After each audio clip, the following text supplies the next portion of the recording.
Hi there, this is ARNON. I'm a Zoomer and I'm currently a student studying in secondary school. During this pandemic, we discovered that we do not have to be actually in school to learn. Isn't it great that we can do online learning in this modern era? Online contents are preloaded and can be accessed from any time and anywhere. The amount of time savings you can achieve from online learning is tremendous. We can save time preparing for school, and we save time to travel to school. You can still attend to school, even if you are injured or sick.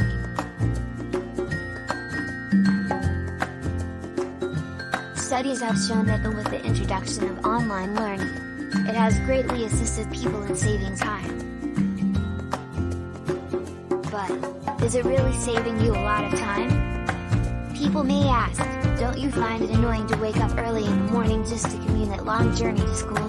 Now you only need to wake up, flip your laptop, log in, and you are good to go. Today in this video, let us take a backseat, and observe how I challenge this notion to deduce that there is not really a lot of time saving you can get out of it. I may even say that some of us may end up wasting more time. We break down to two aspects. One is a human factor, and two technological realm. Each individual knowledge acquisition and learning development strengths are different. Some individuals may require additional assistance to help comprehend what was taught. This may require a teacher or a professional to clarify the lesson objectives more accurately. Hence a student are then required to schedule additional sessions to clear their doubts.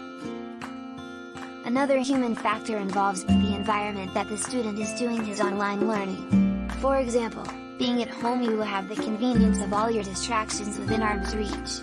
Students will tend to lose focus and may receive distorted information from the lesson. It takes great effort for a student to be disciplined and be attentive in class. Knowing the fact that if class was virtual, the students may be rushing other subjects' assignment deadlines or blatantly attending to their mobile phones for games or social media for excitement. Students have to be supervised, they require conformity, schedule, and low independence learning. With the complication of video conferencing lesson, the parents have to supervise the kids to ensure learning happens.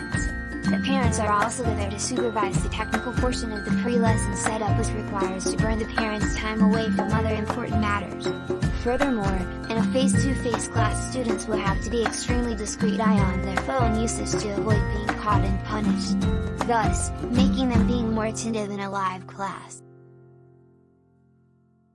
Every parent in the COVID period will agree with me that setting up the video conferencing is a real nightmare.